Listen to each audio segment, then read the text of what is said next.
शिंदे साहेबांसोबत जेवढे आमदार गेलेले आहेत त्यांनी पश्चाताप जर त्यांना झाला असेल तर त्यांनी मातोश्रीवर यावं, पश्चाताप व्यक्त करावा.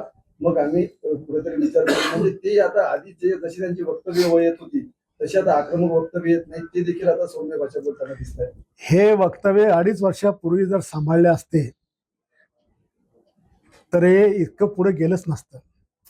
पण मला नाही वाटत की आता कोणी परतीच्या मार्गावर आहे म्हणून. जो निर्णय घेतील ते आमचे एकनाथ शिंदे साहेब घेतील. ते तर सगळी खतखत महाराष्ट्रामध्ये आहेच. आम्हालाही काही मित्र पक्षाकडून जो त्रास होता, आता आपण पाहिलं की जिल्हाध्यक्ष हे सगळं आहेच ना. त्याच्यामुळे आमचं देवेंद्रजीचं सांगणं आहे की आपल्याला महाराष्ट्रातली युती जर भक्कम टिकवायची असेल तर अशी लोक आवरली पाहिजे.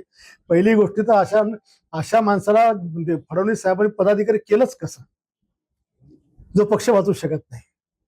आणि त्याच्यामुळे ज्या लोकांच्या भरोशावर शिवसेना म्हणजे शिवसेना बाहेर पडली आणि भारतीय जनता पक्षाला महाराष्ट्रात राज्य पाहायला मिळालं आणि पुढची सत्ता आणली, त्या आमदारांसोबत मित्र पक्ष म्हणजे भाजपाने चांगलं वागावं ही अपेक्षा सगळ्याच आमदारांची आहे. त्यांनी काल एकनाथ शिंदे साहेबांची दिल्लीमध्ये गोपनीय बैठक घेतली, गुप्त बैठक.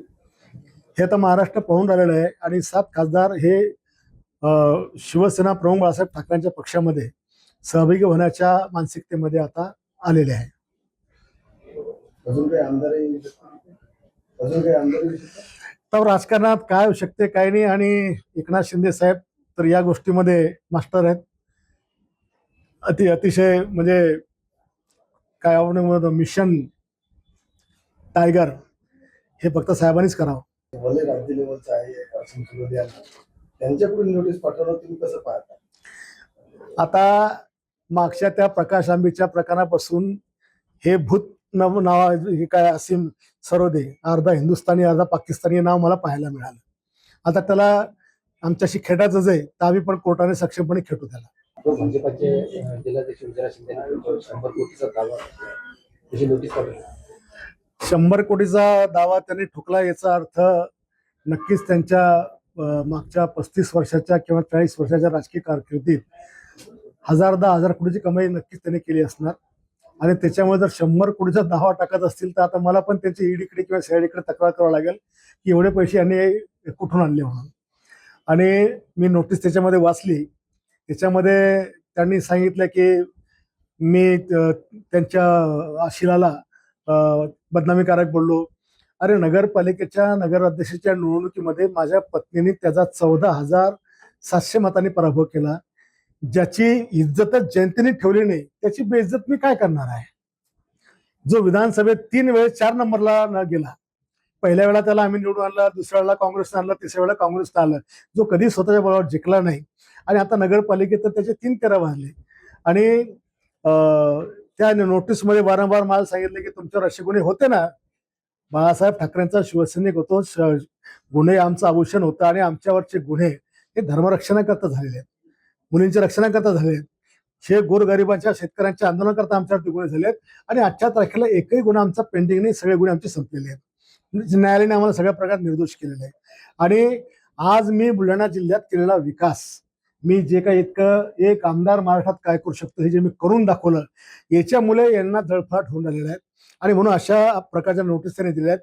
आर्टिकल 19(1)(a जे त्यांनी शिकवलं त्या आर्टिकल 19(1)(a च्या आधारेच मला संविधानाने बोलायचा अधिकार दिला आहे आणि मी बोललेलो आहे. आणि मी अजूनही प्रतीक्षेत आहेत की जे आरोप मी केले होते ते 100% खरे होते. त्याची चौकशी मी सीआयडी मार्फत मागितली, मी लोकायुक्ताला तक्रार दिली, मी राज्यपालाकडे तक्रार दिली, मी राष्ट्रपतीकडे तक्रार दिली. ह्या सगळ्या गोष्टीची चौकशी झाली पाहिजे. ज्या शाळेचा एक आदिवासी मुलगा गेट पडून त्या ठिकाणी मेला, त्याचा सदोष मनोजच्या वधाचा गुन्हा सुद्धा त्याच्यावर दाखल व्हायला पाहिजे होता. आणि जे मी आरोप त्या काळात केले, माझा एकही आरोप खोटा नाही, कारण त्याच्यासोबत मी होतो.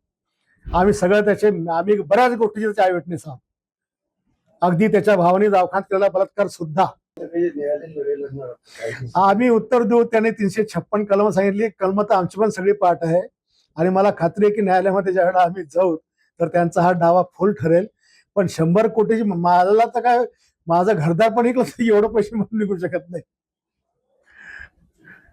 त्यांच्या वकिलांची आणि त्यांच्या खरोखर बुद्धीची कीव येते की एवढा मोठा 100 कोटीचा दावा काय अवकाती त्याच्या आशिलाची. काय काम आहे त्याचं. इथेच 15 वर्ष आमदार असताना काय केलं लोकांसाठी त्यांनी, स्वतःची घरं बळी, स्वतःच्या शाळा केल्या, स्वतःचे काळेज केले. अरे त्या नोटीसमध्ये सांगितले की आम्ही तुमच्यावर अॅट्रॉसिटीचा गुन्हा दाखल करू. तो लहान आदिवासी लेकर आहे, त्या आदिवासी लेकरांना खायला देत नाही म्हणून कलेक्टर ऑफिसर 4दा मोर्चे काढायला लागले. त्यांच्या तोंडाचा घास तुम्ही हिसकवणार आहे आणि तुम्ही कोणत्या तोंडाने सांगणार आहे की आमच्यावर अॅट्रॉसिटीचा कायदा तुमच्यावर दाखल व्हायला पाहिजे. गोरगरिबांची आदिवासीची पोरं उपाशी मारतात, त्यांच्या अंगावर कपडे देत नाही, आंघोळीला साबण देत नाही, त्याला खायला अंडी देत नाही, त्याला मटण देत नाही, दूध देत नाही, आपल्याला खायला मिळत नाही म्हणून ते मोर्चे काढतात. एक नाही 5 मोर्चे काढलेत. कोणत्या तोंडाने तुम्ही सांगता की आम्ही आदिवासींच्या याच्या माध्यमातून कारवाई करू? कारवाई तर तुमच्यावर केली पाहिजे.